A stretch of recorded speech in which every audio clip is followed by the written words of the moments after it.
dan Pergub nomor 3 tahun 2017. Perda ini kemudian menjadi produk dan dijadikan oleh pemerintah Indonesia sebagai indikator capaian dari implementasi Konvensi Jenewa.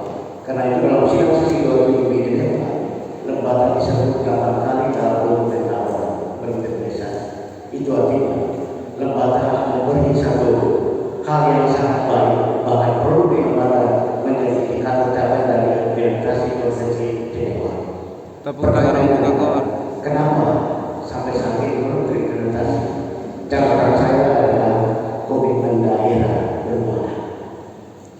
belum ada komitmen daerah, itu belum ada.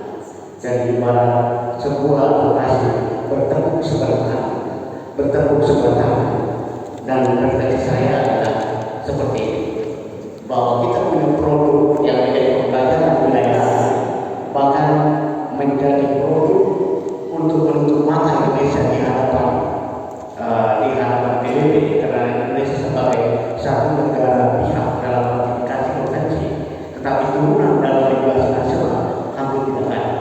Kita bisa lihat di Undang-Undang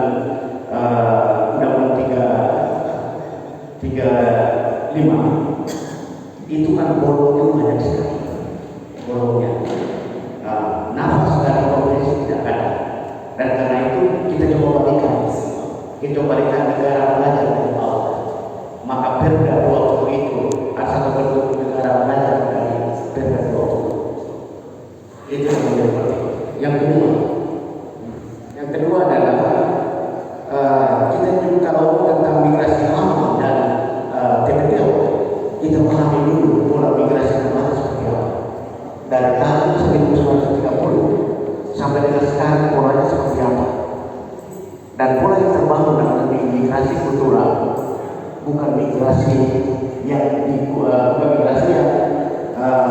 mobilitas pekerjaan adalah bagusan pekerjaan jasa kerja, tapi kultural. Kenapa kultural? Karena orang lembaga belajar dan menemukan sendiri. Pada periode 70 sampai 80 ada 2 kapal berbendera Malaysia selalu datang mengintai kemudian WBR untuk pengangkutan tenaga kerja. Kapal Murin dan kapal Atak. Siapa yang datang kapal itu? Orang Batak yang kemudian merasa bahwa mereka punya ruang akses kepada perusahaan bersama, mereka mendatangkan keluarganya untuk bekerja. Dan pola ini terbawa sampai saat ini. Di lembaga baru terjadi oleh PBB di sana itu ketika ada pemerintahan tenaga kerja di Singapura tahun 1993 sampai 1995. Tapi itu Malaysia itu migrasi kultural. Undang-undang negara menyumbang kepada perusahaan ruang akses, tetapi tidak disangka bahwa banyak tindakan juga yang kemudian ada di balik ruang yang diberikan oleh negara. Sementara masyarakat menjadi korban. Masyarakat menjadi korban, padahal di sisi yang lain negara menikmati dari lelah pekerja migran kita dengan menerima devisa. Ya, Pak Kevin bisa melihat di berapa devisa yang dihasilkan negara pada tahun 2020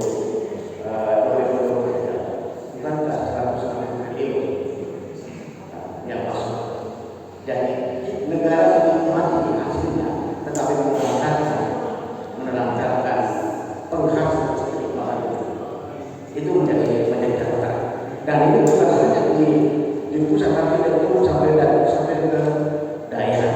Kenapa? Karena ada faktor di sisi kiri, di sisi hulu, yaitu pembuatan regulasi perundangan selalu menjadikan persoalan daerah, persoalan pusat menjadi persoalan daerah, bukan menjadi persoalan daerah menjadi persoalan pusat. Apa implikasinya? Regulasi ketika regulasi ke daerah banyak terjadi sama seperti itu. Nah, ini juga saya kemudian menjadi khawatir. Apakah bisa hari ini kemudian ada diskusi masing-masing sendiri dalam peserta hanya sebagian kecil, tidak melibatkan banyak orang itu. Hari ini juga ada seremoni yang mengatakan hukum. Apakah yang mengatakan hukum ini bisa berjalan tidak? Karena bagi saya adalah proses untuk pembuatan satu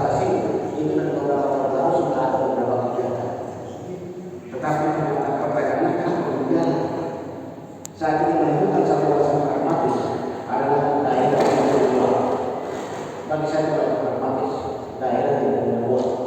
Akhirnya alasan itu memberikan kesimpulan bagi saya bahwa ada yang kita kerja. Berarti orang yang kita tolong kita tunggu pada waktu kalau kita tolong.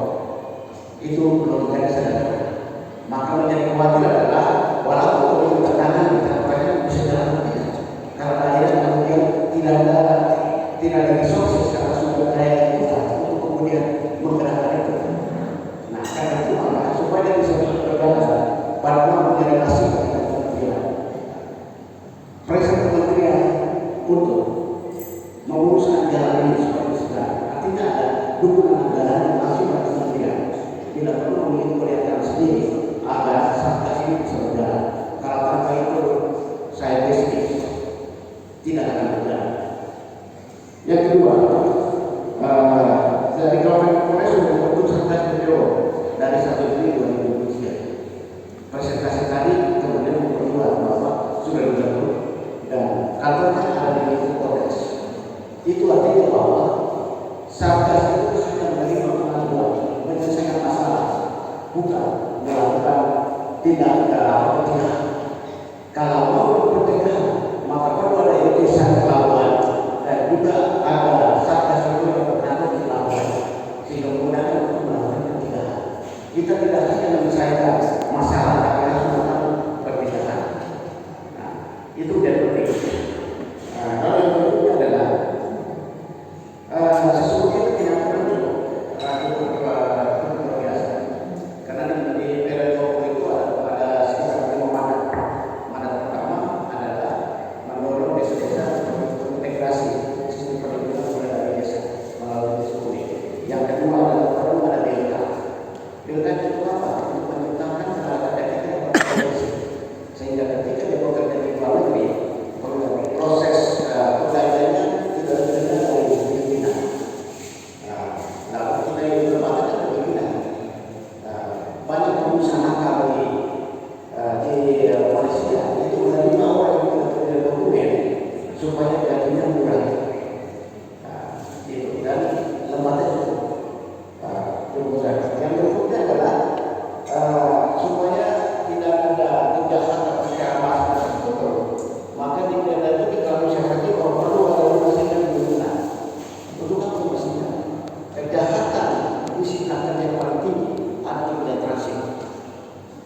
Itu dibutuhkan di Pontianak